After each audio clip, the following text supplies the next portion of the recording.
Good afternoon. Welcome to Greenlight podcast episode number 5.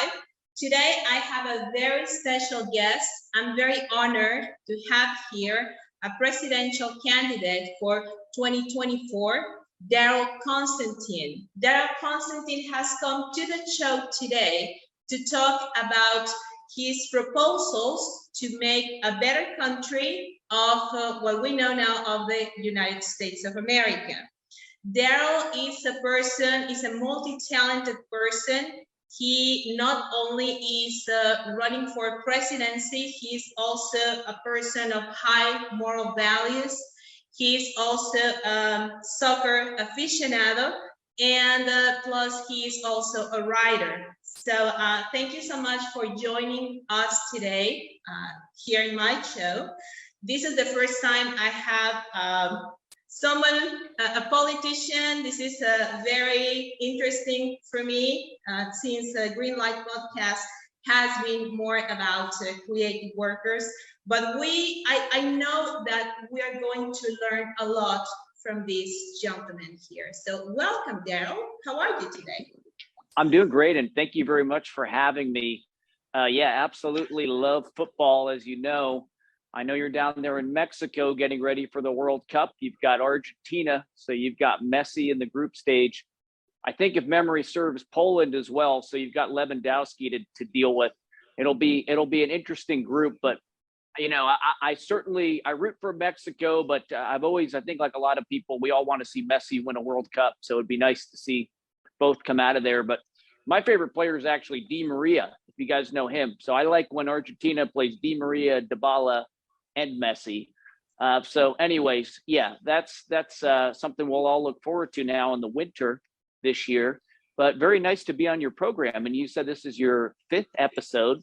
This is actually my 3rd interview in conjunction with the campaign, which we've just recently announced. So I have talked about this before in the past, but yeah, so it's really, really exciting to be on here with you, and it's a real honor. So thank you very much for having me. As I was talking to you, I think that this is just the beginning for someone as prominent as you are.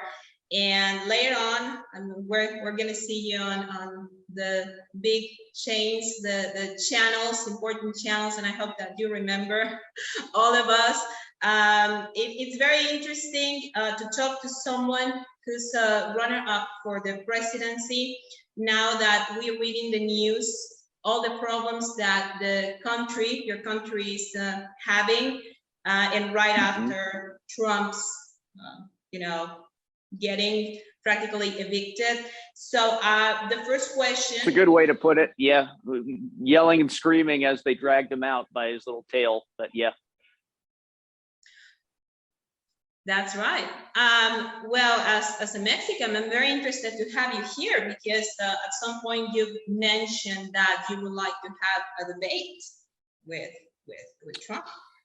Oh, absolutely. He can run, but he can't hide. The latest it'll happen will be during the formal Republican primaries when it'll be on stage. But in the meantime, I'm going to be going around and publicly challenging him. I think it's really time to kind of cut bait with Trump and go in a new direction. You know, he had his moment. Let's pay respect as we do to all of our former presidents. But I think clearly we can see that that's not going in a productive direction. And I also don't think that the current administration is going in a very good direction either. So what better time than to step forward with something new that kind of breaks free of some of the failures of both sides and moves the country forward in a new direction, and not just the country, but also the continent and really the world, because I think global leadership is very important. And I think that a lot of what the United States has been projecting on a number of different fronts over the past several decades has been very disappointing, confusing, and certainly disordered. So, you know, my goal as president, step one, is going to be to reorient the nation back towards God. And I think this is something that not just an issue in the United States, but really so many nations of the world have turned away from God. And I think first thing we all have to do is remember that everything does in fact belong to God. So my first step is, you know, I tell people kind of half joking on this, but I'm really not. first thing I'm going to do is I'm going to bring the priests in with the holy water, and we're going to splash it all over the White House, because there has been so much demonic activity from both parties over the past several decades. It's time to really clean house and put a proper blessing in, and start by kind of turning back to God and asking for forgiveness on so many of the ways that we've stepped away from him. And I think very clearly, when we look from a biblical perspective, we can see that the nation is very clearly under judgment, the way so many nations are. But at the same time, there is always an opportunity for a fresh start. And that's personally what I love so much about Christianity, is that opportunity to be able to say, hey, we went the wrong way here, we're sorry, and let's start over. So I think that's exactly what's going on right now. We've seen both sides, we've seen where it goes, and it's kind of not going anywhere good. So it's time to start fresh and get back to basics. I completely agree with you, and I believe that holy water is something that is always needed at your home, your school. When you open a business here in Mexico, it's a tradition Absolutely. to bless the place where you're going to earn the bread for your family. I should remind my audience that we're going to be live this first part of the interview with Daryl Constantine. And we're going to take a short break after that, and we're going to come back with him if you have any questions. We're live right now. You can join the comment section and leave questions for Mr. Constantine. If later on you want to participate, you will be able to join in the second part.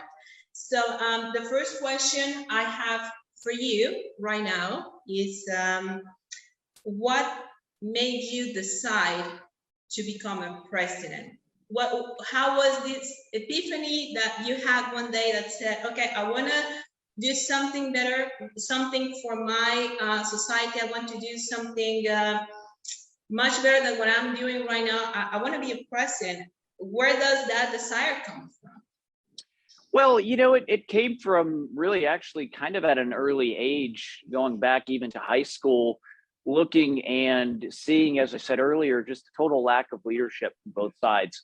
And I think that the American political expression has become very amateurish, really has been for some time. And neither party really has been getting it right. So I always looked at it and I said, well, gosh, by the time I'm 35, if they haven't figured it out, I'm going to have to throw my hat in the ring and do it myself. So 2024 for me was always that point where if I didn't see the type of leadership necessary, I was going to step forward.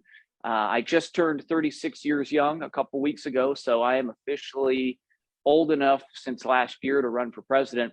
So that's really it. I look to both sides, and I think a lot of Americans and probably a lot of people around the world probably think that we could do much better. And my background as an athlete and competing, I look around and I'm not very intimidated by what I see. So I know the Republican Party, they're very reticent to hear from me, but they know who I am. I lived in Hollywood for some time, and I've rubbed elbows with the quote unquote cool Republicans, and they know who I am, and they know that this has been coming. And when they see it on their TVs, they're going to say, oh gosh, here it is, because it's time to do something different. And the old puck has got to go. Donald Trump, he's got to go. He's sitting back. We're looking what he's doing. The way that he complained about what happened after the election, a lot of people, a lot of boomer aged people, my parents' age, he was like this big, exciting last hurrah for them. And, he had his moment, but, he didn't want to step out of the limelight. And unfortunately, the people that suffered the most were the people that followed him most passionately. And I do think that the way that he tweeted was very irresponsible at best, summoning people out with a lot of energy and tension without a plan about what to do.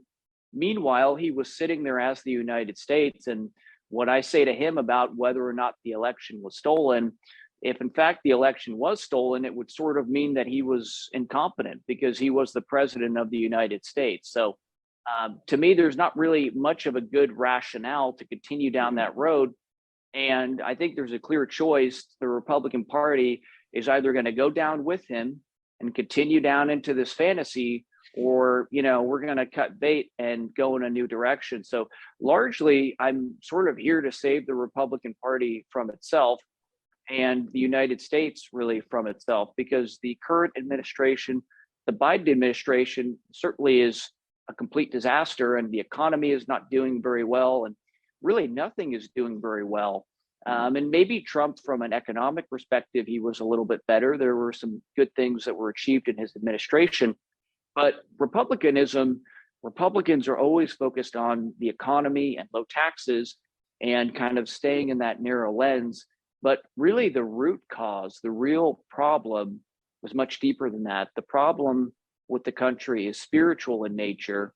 And until we address that, whether the economy is good or the economy is bad, we're going to continue to have the really nasty, divisive social chaos that we see currently. So first step, as I said earlier, to make America Christian again, which I think really all countries, we should be going back in that direction, getting back to our basic roots. And one of the lovely things about Christianity is, as you know, it is a very tolerant religion.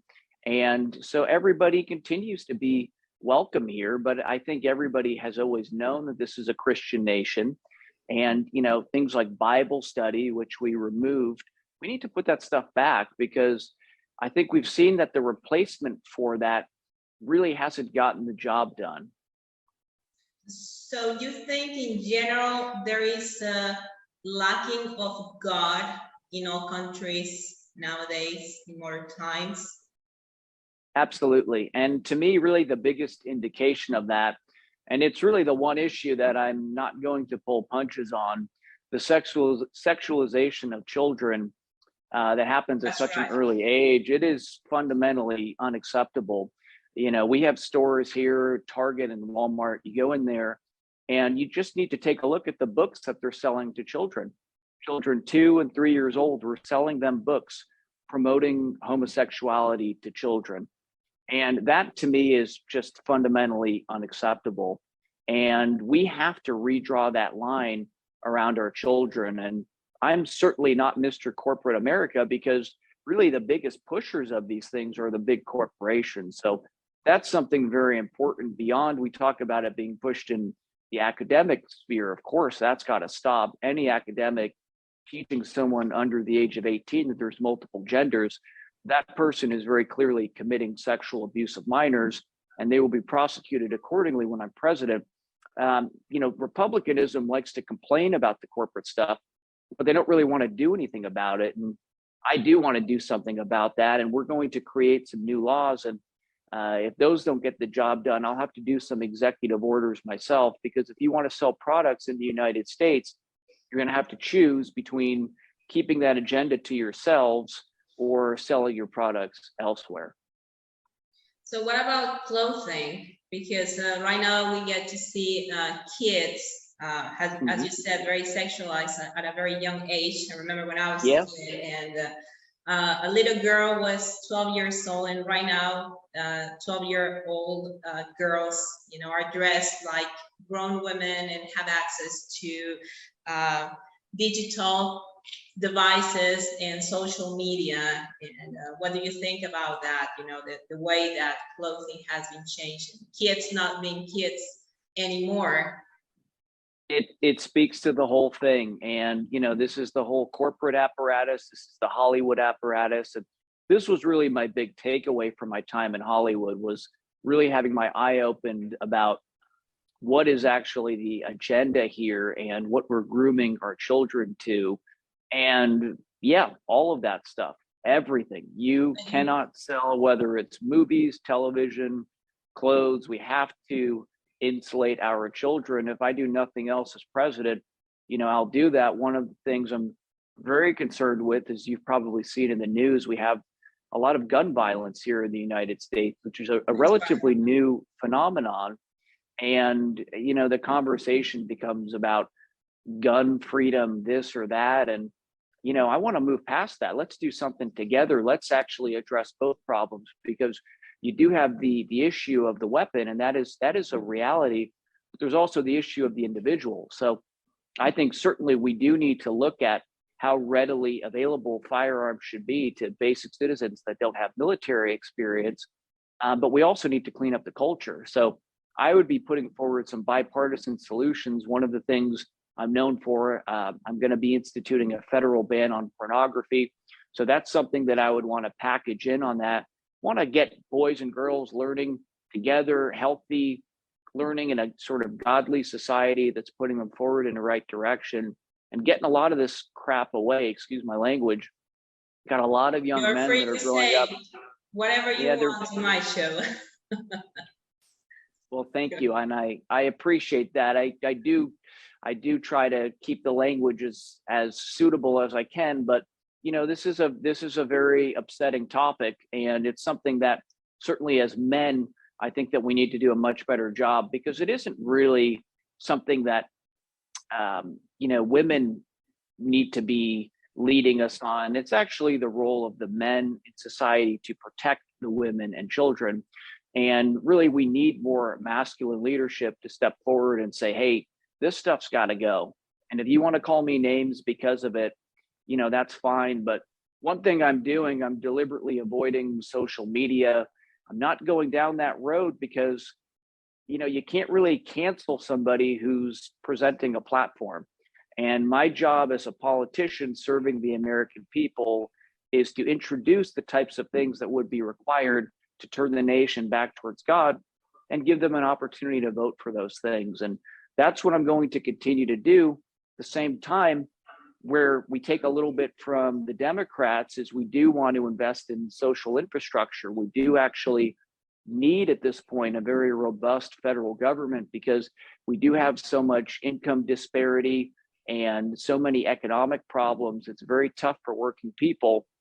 And one thing that's happened also, it's been very, very concerning, not just here in the United States, but the breakdown of the traditional family. And, you know, in the past, we've been like incentivizing and trying to push women into the workplace. And yeah, I don't really look at that as something that we necessarily want to be encouraging. I think we've established that people are free to pursue their dreams and everybody should be able to do that. But I think we also know that the best model, the most successful model is to have the father working and the mother at home raising and protecting and nurturing the children. So I actually want to extend paid maternity leave out to 18 years. So currently it's about 6 months, 12 months. That's kind of where we're discussing it. Forget that. I want to give 18 years paid maternity leave to mothers that stay with the fathers of the children, because that's better for everybody. You know, I don't think we want our women out in the workplace so that other men can enjoy them. We want her to be able to stay home and focus on the children and focus on us. And, you know, maybe some people, they don't want that, and that's fine too. But a lot of people that do want that actually now find themselves in a situation where they can't. Yeah, well, economically, it's very difficult now to do that. And that used to be the standard. That was the family standard. That was what we called, you know, the American dream, quote unquote. And we've moved this into this, you know, equality. I don't think working, you know, 45 hours a week at a department store, I don't know if that's necessarily equality. I think women certainly should be able to pursue any sort of business endeavors, but I think frankly, a female privilege is that you guys really don't have to work if you don't want to. And I think we should kind of go back to that and say, you know, that's okay. You don't have to do that. A lot of the stuff on the phones and the social media and all that stuff that's going on, you know, there's a lot of confusion. And I think, you know, women are looking at their phones and they're kind of remembering why men like them so much. And I think if we kind of go in that direction and we sort of help push that way, that's going to help us to have a life affirming culture that's going to build up both men and women. And I think the conversation, very much a lot of men are in a mode where they're kind of complaining about, oh, this and that, and women with all of these privileges and complaining about feminism. That doesn't really resonate with me. I think as men, it's sort of our privilege to be able to care for women. And, you know, women, if we do believe in a hierarchical society, and we believe in the man's role to be at the head of the table, the behavior of the women really is a reflection of our leadership or lack thereof. So I think we want to do a much better job of helping raise men and women in a less confusing dynamic than we have currently, because we have a lot of people, both men and women in their 20s, that really don't know what to do. And they're playing for all of these different scenarios. And, now they're heading into places in their 30s and 40s where they're looking at a dead end, and it's hard for them to figure out where to go to next. So we need to help everybody. We have a lot of people in the society that are falling through the cracks. We have a really big homeless problem in the United States, and it's very heartbreaking. It's very heartbreaking. I have a lot of people. I'm sorry to interrupt you. You're going to give the freedom of a woman that wants to stay home or work, which is the problem of many working women right now that don't have the support of a husband, and they have to break themselves into pieces without much help from the government. My team is letting me know that the first part of this interview, it's about to end. So I will ask you to join me again to take a short break if you want to drink some water, and we come back in Diet Coke break. Oh, you have already your drink there. I'm so envious. I'm here in the studio and I didn't bring anything. So I'm going to tell my audience that we're going to come back with Daryl Constantine, candidate for the presidency 2024 for the United States of America. We will be back for the conclusion of this interview. If you have any questions, please join the comment section. So see you in a couple of minutes there. Great. Well, thank you very much. And thank you to your audience for tuning in thus far.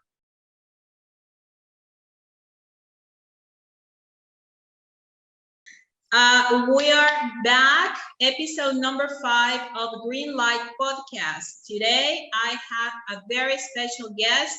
We're coming back to have the last part of the interview with Mr. Daryl Constantine, who is a candidate for the presidency of the United States for 2024.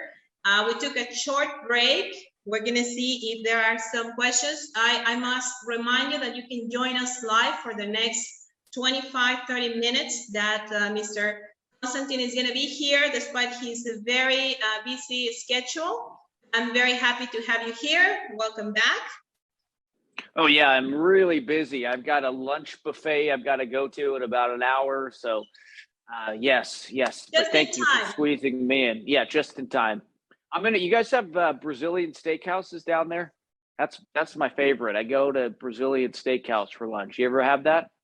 We have steakhouses here, but not Brazilian. We have other kind of restaurants. Actually, if you came here, it's very Americanized. My ex-love partner is British, and when he came here, I was like, I do not expect to see many Mexican culture here in the north. Everything is very American, unfortunately, but we have tacos and we have nice things if you ever want to come and visit us.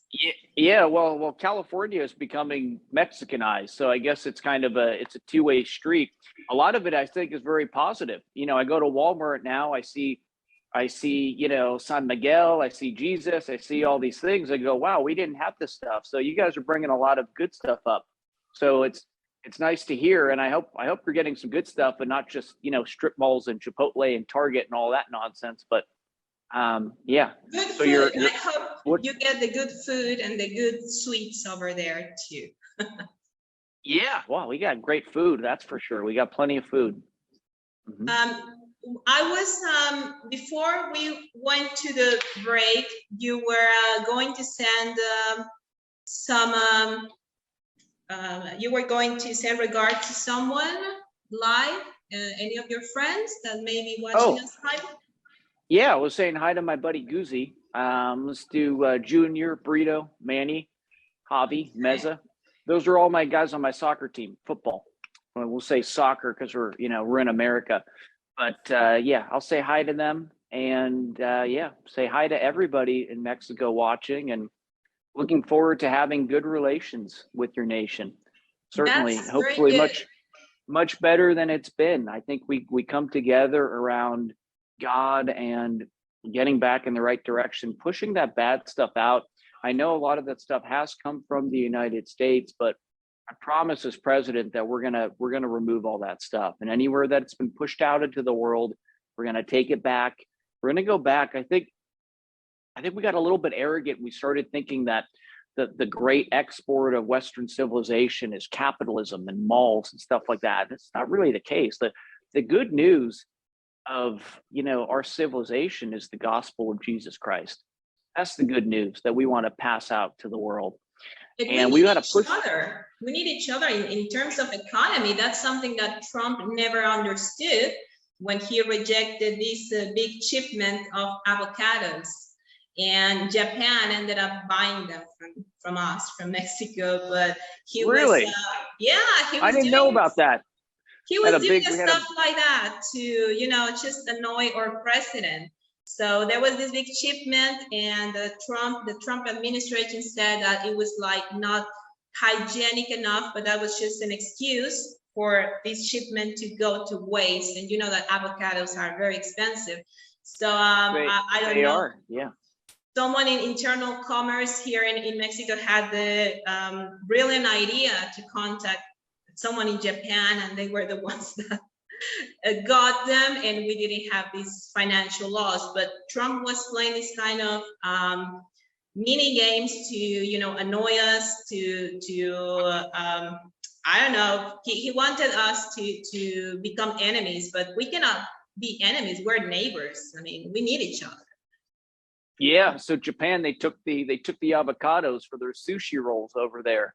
That must have been a hot debate session because avocados have a very short shelf life. So you guys were sitting there with tons of avocados, and I didn't know about that. That's pretty interesting. I remember when COVID started, I bought a bunch of avocados, and then I realized they're all going to be ripe on the same day. So I didn't know what to do. You can't freeze avocados. But you can freeze them, but I think they have special techniques to do so they last. And when I lived in the UK, that was one of the things I missed the most, because avocados were expensive over there. I became a cucumber girl. I had to chew on cucumbers because I missed avocados so much, but they were smaller and more expensive. You put them on, they were sportive. Do you put the cucumbers on your eyes? I know girls like to put those on them for the relaxation and put the spa music on and the cucumbers. I need that recently. I just, having under lots of stress. So that would be a good idea. I'm sorry to interrupt, but it's actually interesting you bring that up, because food is something that I'm actually very passionate about. And really the way that Americans eat is really subpar, especially for a nation that prides itself as being the wealthiest nation in the world. And we're pushing a lot of those habits out into the rest of the world. Oddly enough, I was in Ukraine earlier in the year, just before the war broke out. And one of the things that I was really, I got a big drama situation over there with my girlfriend, and whole big thing. But one of the things that I was very inspired by. Sorry to interrupt you. Is she okay? She is. Yes. Thank you for asking. Prayers for Ukraine, prayers for that entire part of the world. Prayers for Ukraine, yes. Yes. Prayers are very important. I think people forget about that. And I was certainly the now. Power of a prayer. The power of prayers. Prayers are very important. We have to do that more. We have to come together as nations, as friends, as families. But in Ukraine, a country where supposedly less developed, less wealthy, but all over Europe, what I saw people eating quality farm fresh food, which in the United States has become like a special thing. You go to Whole Foods and only the wealthiest Americans are able to afford that stuff. And most of us are still eating out of boxes. And this is not okay. This is not something that a wealthy nation should be doing, and pushing that type of lifestyle out into the world. Now people are very against carbohydrates and all of that stuff. I'm not so much against that. My one rule is, hey, let's have it fresh. Let's go back to having fresh farmed vegetables, produce, fish, going back and kind of coming closer as communities. So that's kind of interesting that Trump wanted to keep the avocados out, because we've got a lot of stuff on the shelves that really has no nutritional value. And a lot of it might have to go, frankly, especially with these corporations, with the type of messaging, the type of things that they're pushing. Our FDA that quote unquote monitors food, they seem to be more involved in other things that have nothing to do with protecting consumers. And we have so many products that just really, they have no redeeming health qualities. And I'm drinking a Diet Cola here. It's make a little bit of a joke of it. Maybe they'll call me at some point because I'm no friend of Coca-Cola. But we have a situation where children can walk into a 7-Eleven and buy a 44-ounce soda that's got 65 grams of sugar. I mean, it's inducing a sort of high as if they're taking in a drug and pumping it into their veins. So we need to be a lot more responsible about that type of stuff. And to me, it's just a standard of living. It's just a standard of living. First thing I do when I see my parents is, hey, let's get some fresh stuff in the fridge. That's something I always like to do for people. You see someone on the street, instead of just giving them some money to go and continue doing something, go get them some food, get them some fresh food. And it's not so much that, eating something with bread or pasta is bad, but let's prioritize making sure that as a species, really as a planet, we can be eating quality foods, because it helps you to be able to think clearly. And we have so many toxic things. It's like kind of hitting us from all sides. We have a toxic culture. We have toxic food. We got to unplug all of it. And this is where I'm very unlike Republicans, because this is where Republicans really don't like it when I start talking about this stuff, because what they're used to is, we don't care about anything. Let people figure it out and keep taxes low. But, no, I care about that stuff. As a leader, I kind of look at it as, I'm the father of the household. And, do I want my young boys looking at pornography, playing video games all day? No, I want them outside playing football. I want them learning how to interact with people. And I'm not afraid to say that. I'm not afraid to say that, as a leader of the nation, I'm going to be here to encourage things that I think are positive. And, democracy, there's kind of a dark side and there's a positive side to it. The dark side is sort of 51% kind of gets to rule over the other 49%. But the upside is that, you can kind of make it what you want it to be. And this isn't going to be pushed on the American people. I'm simply saying, if this sounds good to you, raise your hand and let me get in the arena and do the fighting for you. So, Donald Trump, a lot of talk, and the talk was very unusual, but the way that he actually governed was really not very different from Republicans of the past.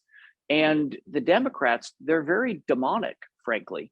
I mean, they're obsessed with pushing the homosexuality on children. And that, to me, they've got a lot of other places where, concerned about the environment, concerned about food. These are things that these resonate with me. But that stuff, that's like item number one. If you're grooming children for deviant lifestyles, no good.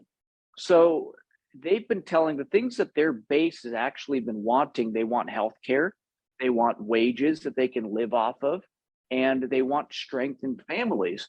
When the Republicans have always said no, no, no on that stuff, I want to give you that stuff. I want to protect people. We do have to look at the gun violence. We have to look at this.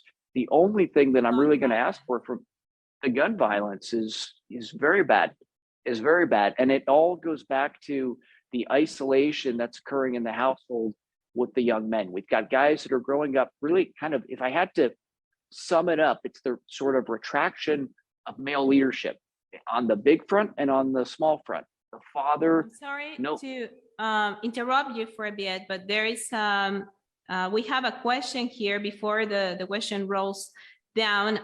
Luis Olivas is asking you, what would be the decisive factor of your campaign that will make you win the presidency? I mean, the decisive. Oh, that's easy. That's easy. I mean, it's going to be God. It's God and God. The American people. It's God. Everything goes to God. And our leaders have all turned away from God, and I'm turning us back to God. So this is all, everything belongs to God. The victory belongs to God. And that will be the decisive victory in a Constantine victory. That will be the decisive factor. Absolutely. So you are right now affiliate to the Republican Party. Mm-hmm. Yeah, that's right. So the Democrats have the White House now. So I have to take out the Republican leader. So I have to take it away from Trump. And then from Trump, we have to take it away from Biden. So that's kind of how it's set up, that this is the year that it is. The White House, the Democrats occupy it. My first order of business is, again, as I said, to challenge Trump, to take him out. A lot of the other Republicans are sitting on the sideline. They're waiting to see what he does, but they're waiting to jump in too. We've got guys like Ron DeSantis, Ted Cruz. Ted Cruz wants to be president. I don't think that's in the cards for him. He's someone I would love to do. You know Ted Cruz? Yeah, he went to Acapulco when there was like the big storm in Texas. And then we got, I mean, I'm very close to Texas. So there was like this snowstorm. I believe it was last year, and we ran out of gas, and Ted Cruz was, you know, partying in in Acapulco, I think, party. or Cancun, I don't remember. That sounds really exciting. I wish I had been there for that. I mean, I don't know Ted, so I shouldn't say anything, but he just seems kind of weird to me. You know what I mean? Isn't he just something weird about the guy?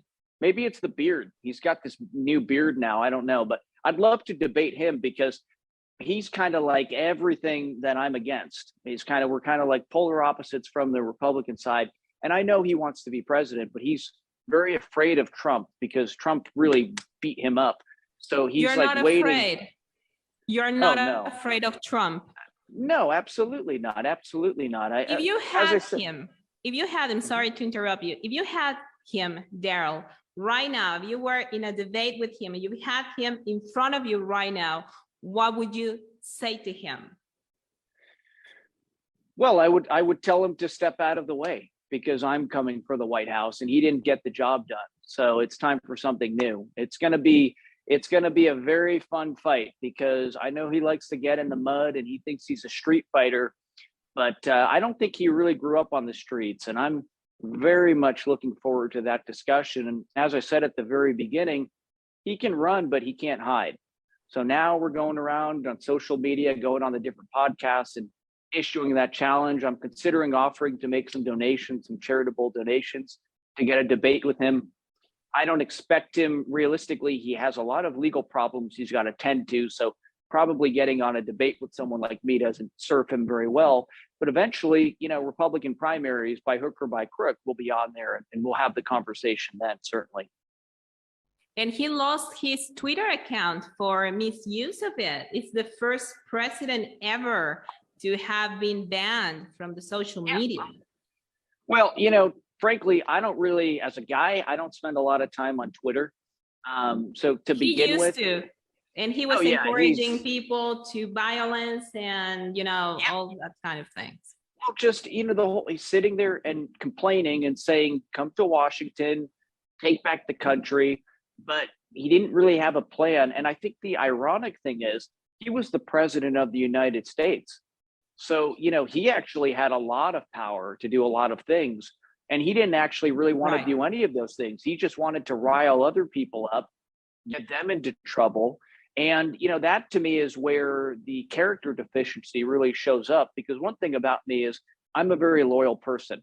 And Donald Trump, 1 minute you're on this pedestal with him, but then you don't do exactly what he wants. And then now all of a sudden you're in the deep state, you know, Mike Pence. And I wouldn't have picked Mike Pence as my vice president. And he's not the guy I would have picked. Nice guy, good guy, Christian values, but not a bold thinker, not a leader, the type of leader that's needed in this new climate. And for him to turn around and turn his supporters against him. And, you know, I continue to be very, very upset about what he said about John McCain. John McCain was the first politician that I really was excited to follow as a young man. I was excited in 1999 when he ran against George W. Bush. And regardless of politics, John McCain, have you met him? No, but I have a friend, and she was close with him, and she hand delivered a letter that I wrote, you know, to him. And that was very, yeah, that was very special for me. And, character matters, character matters. And a lot of people, and now because of Donald Trump, because everybody goes with him, John McCain is like, the memory of him is desecrated. And, I don't care. Republicans, they want to dislike me because you got to stick with your people. And at the end of the day, President of the United States is the one that's accountable. And whatever failures occurred, it falls back on him. And his looking to deflect on these people. And, these people are the ones that are going to get hurt. I mean, the pillow guy, they're like coming after the pillow guy. They're coming after Giuliani. And look, I mean, Giuliani is more of a celebrity personality. I remember that he was a very recurring visitor to Saturday Night Live. You never got to see him? I don't know if I remember him on Saturday Night Live. Saturday Night Live, I stopped watching it, maybe 10 years ago, because the people on now, it's not like in the old days when you had like Dana Carvey, Mike Myers, Will Ferrell. You had really funny people on there. Now it's a little bit different, but yeah, no, Giuliani was on. I mean, everybody used to be on back in the day. But yeah, I mean, and these are nice people, but they got caught up in Trump's rhetoric. And if the rhetorics aren't backed up by facts, there's consequences for that. I do think that the current administration, I do think that they are targeting him. And I don't agree with that because, I think that probably all of the former presidents, because we have so many unique laws, there's so many ways that a person can trip up. So, I do think that it is going after him specifically is perhaps concerning, but at the same time, he also invited that because it's also concerning to continue to say that, the election was stolen. So when he's saying that the administration is illegitimate, he's sort of doing their work for them because he's inviting them to counteract that. So he's got to deal with his situation. It's not my situation. He doesn't represent me. My views are very different from him.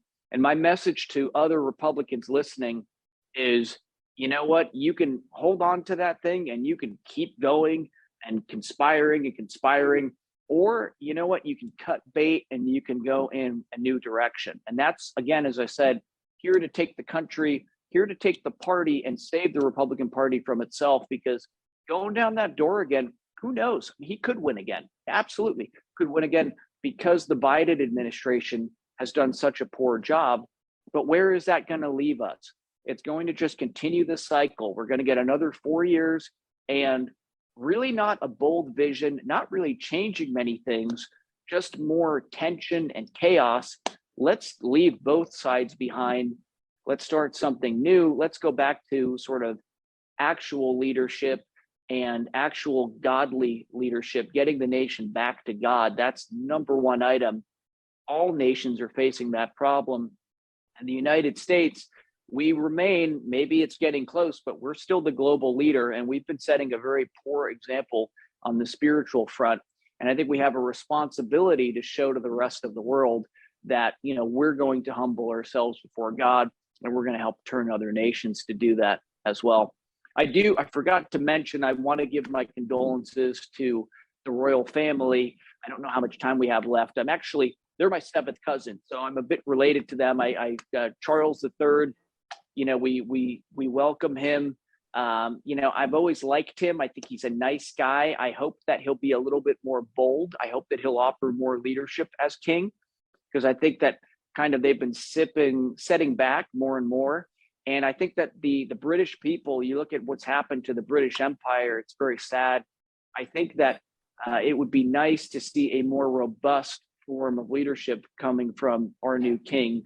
But nevertheless, I send my condolences to the family. And of course, she was a very, very lovely and treasured woman.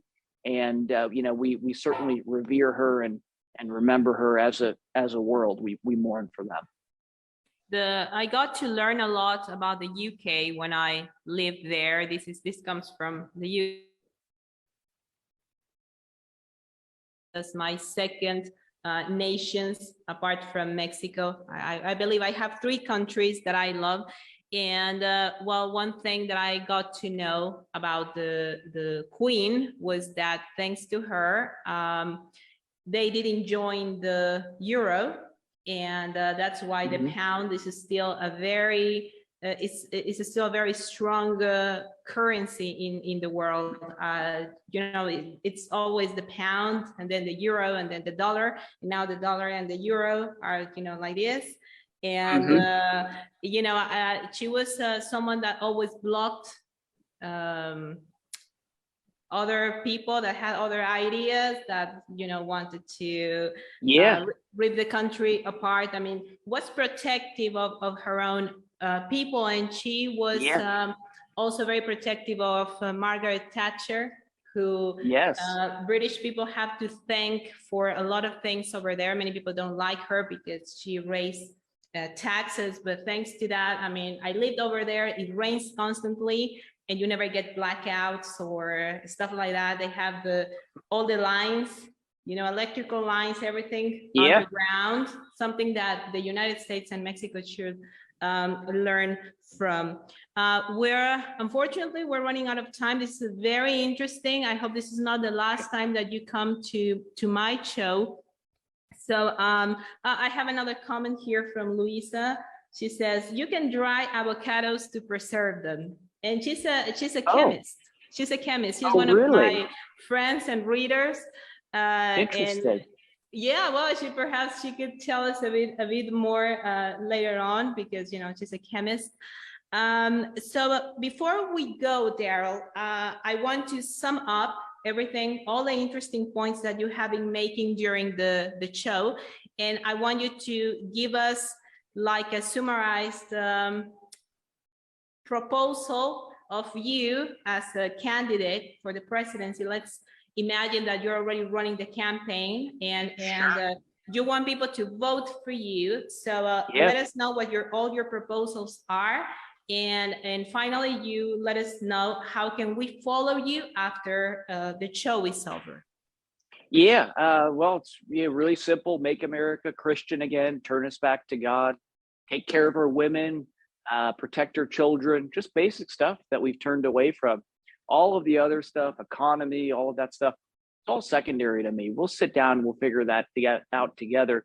But main thing is just kind of reorient the nation, because we're kind of heading in a very demonic direction. So set those boundaries back up, give everything to God, splash the holy water all over the place, summon the angels, summon all of the powers at our disposal, and just cast the demons out, rebuke the demons, cast them out, throw them out, bless us, bless our nation, bless our peoples, bless our nations and our neighboring nations. That's kind of it in a nutshell. And you know, if you want to see Donald Trump get clobbered, vote for me. If you want to see Joe Biden get evicted, vote for me. Come with me. I don't do social media. Like I said, I'm just going to get into trouble on there. Go to Constantine2024.com. You can sign up, send updates, and reach out to your local media. Let them know that you're excited about what you're hearing, and we'll look forward to doing more stuff. And Ava, a real pleasure to speak with you. You're such a lovely young lady. I really appreciate it. I will look forward to speaking with you soon. And like I said, God willing, should we get elected, you have my word, we'll have you guys in the White House. We'll do a formal interview in the White House. My team here is very excited. They're here. I told them, you know what, I'm going to have a candidate for the presidency of the United States. And they were like, oh, really? Is that for real? And I was like, yeah. And I spoke to you yesterday. And so I was telling them, he has very interesting proposals. He wants to go to the basics. He wants to vindicate all the moral values that we have been losing over the years. He's much into the Mexican culture in terms of Christianity, and he loves football. Soccer.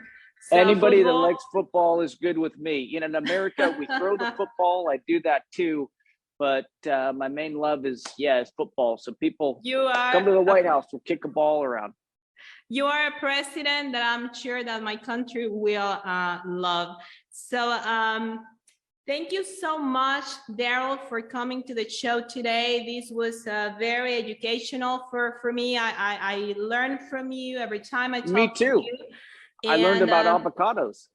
Oh, well, it was like an exchange of information here.